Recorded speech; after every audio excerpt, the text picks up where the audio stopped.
Oji Diaz hirap na hirap ipagtanggol si Vice Ganda. Halina po tayo at busisiin natin itong vlog nila Oji Diaz tungkol sa suspension ng It's Showtime.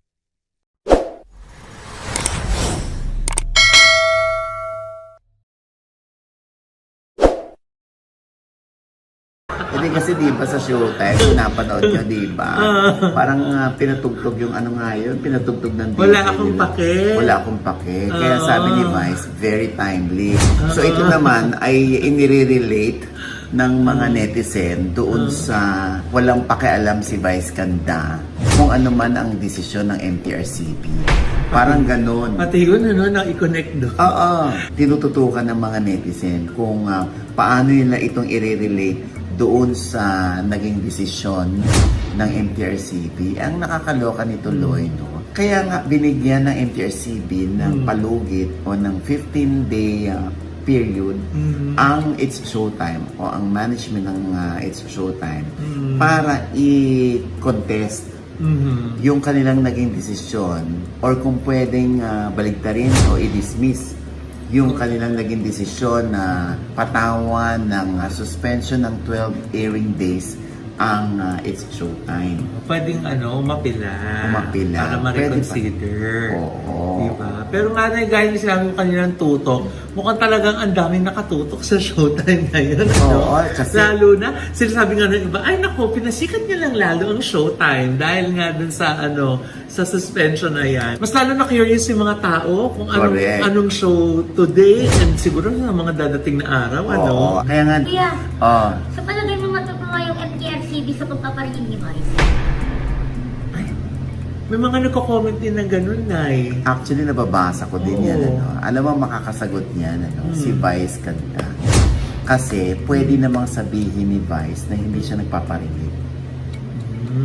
Pwede namang sabihin ni Vice na ano ba, ever since ganito na ako. Diba? Nature ko na to. Ito na yung behavior ko sa TV. Hindi porke may suspension kami, hindi ko nagagawin yung mga dati kong ginagawang kagagahan dito. Parang ganun siguro yun. Paano kuya kung totoong nang paparingin si Vice? Yan ang hirap.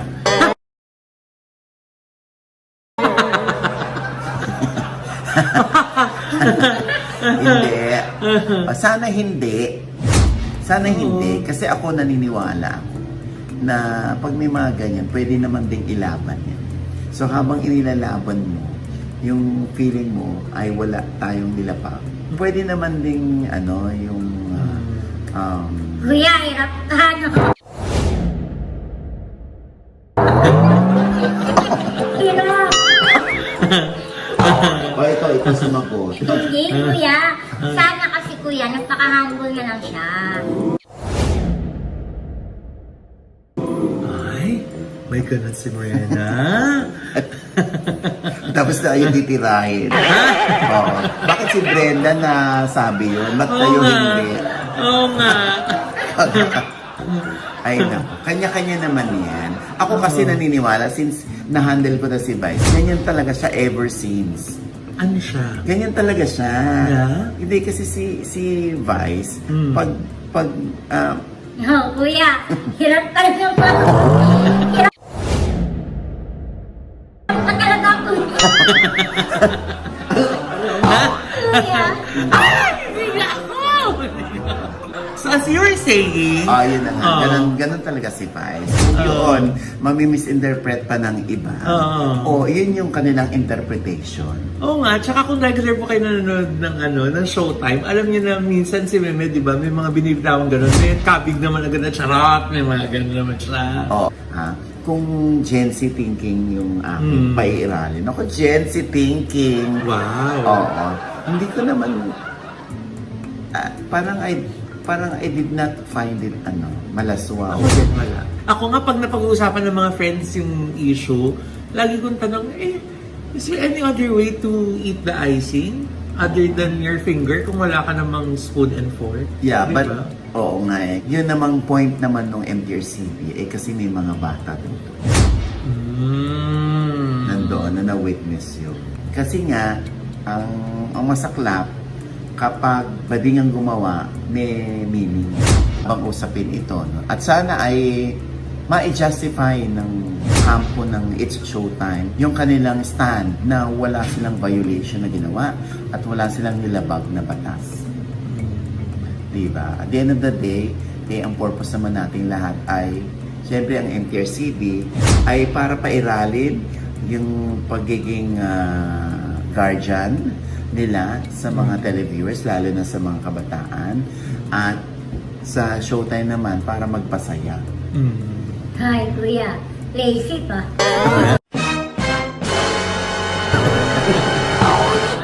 Mabuti pa si Ate Morena, naisip niya na sana daw ay nagpakumbaba na lang si Vice. Kayo ni Mama Loy na main host, sige ang defend nyo kay Vice. Piniro ka pa ni Ate Morena na hirap ka ipagtanggol si Vice, di ba? Yung pagsubo ng icing gamit ang daliri okay lang sana. Pero yung inilalabas pa ang dila habang isinusubo ang daliri at tumitirik ang mata, ibang usapan na po iyon, sir. Kay babae, bakla o lalaki ang gumawa nun, masagwa tingnan lalo na at sa harapan ng mga bata.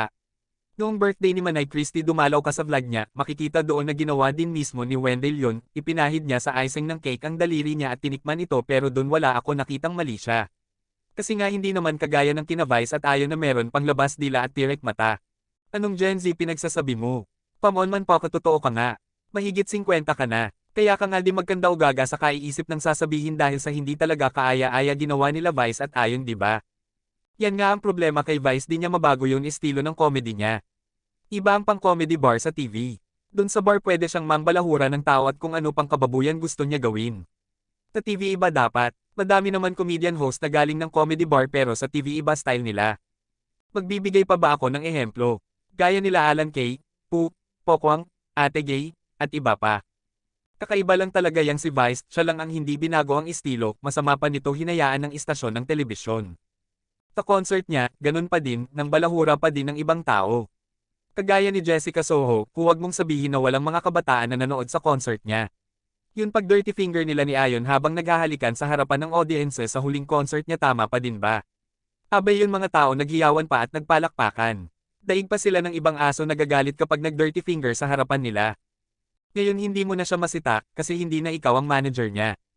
Pero dati pa naman wala ka din nagawa, kinonsinti mo din kasi si Vice eh. Hindi naman kita masisi kasi parehas kayo ng kulay niyan, nagkaiba lang ikaw nagkaasawa ng babae at nagkaroon pa ng madaming anak. Kaya nga kita natatanong kasi isa ka ding ama. Hahayaan mo ba na gawin yan ng mga anak mo? Real talk lang, tikim ng icing sa pamamagitan ng daliri walang problema. Pero lalabas pa ang dila habang nakatingin doon sa lalaki at ititirek pa mga mata. Sa akin baka nabatukan ko anak ko kapag ganyan ginawa. Ulitin natin itong senaryo na ito, Mr. OG Diaz. Palitan lang natin ang mga karakter, ikaw kunwari si Jong, yun anak mo namang babae si Vice at yun boyfriend o asawa ng anak mo si Ayon. Tapos ginawa nila yan sa harapan ng mga bata o mga apo mo, ano kaya ang gagawin mo? Baka nabatukan mo pa yung anak mo at boyfriend o asawa niya. Nakita mo ba itsura ng batang lalaki? Takang-taka siya sa sitwasyon at di alam ang gagawin. Ang hirap, di ba? Tatay ka din, sir, huwag na tayong magbulahan dito, mahirap magpakatotoo. Sprite, gusto mo. Huwag mo nang panindigan na hindi ka bias dahil lahat tayo ay may kanya-kanyang pinapanigan. Huwag ka nang magmalinis pa. Basta may kaugnayan sa iyo, kaibigan mo, todo ka sa pagtatanggol.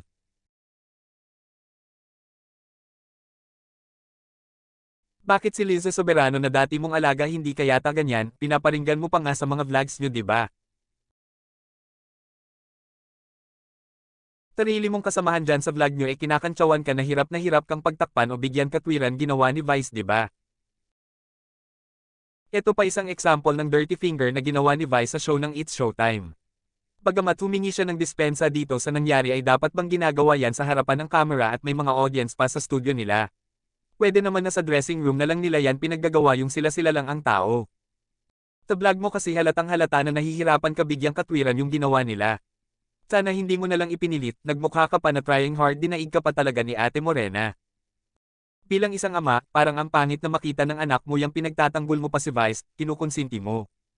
Ganyan ba ibabahagi mo sa mga anak mo? Na kahit na mali na ipapalusutan mo na lang hindi mo na itatama. Alam ko naman na responsable kang ama, kung kaya't ako ay nagtataka bakit mo iyan ginawa. Kung mali ay mali, dapat itama natin bilang isang magulang. Try mo kaya ipapanood yan sa mga anak mo, baka mabawasan ang pagtingin at paghanga nila sa iyo niyan bilang isang ama. Huwag naman sana, pero ipaliwanag mo na lang siguro kung ano ang dahilan mo kung bakit mo yan nagawa. Dahil ayaw ko din naman na mangyari sa iyo na bilang isang magulang ay mawala ang respeto sa iyo ng mga anak mo. Parehas kayo ng sitwasyon ni Paulo Ballesteros, parehas kayong may anak. Pinagkaiba lang nauna na magkaanak si Paulo bago nagladlad. Pero maingat siya sa bawat kilos at pananalita niya lalo na sa harapan ng telebisyon. Hanggang sa ulit mga kapatid at legit the Bark Ads. Sana ay may natutunan kayo dito sa aking video. Sabi nga sa Newton third law, for every action there is an equal and opposite reaction. Huwag po sana ninyong kalimutan mag-like, share, subscribe at click nyo na din po ang notification bell sa aking YouTube channel. Thanks for watching.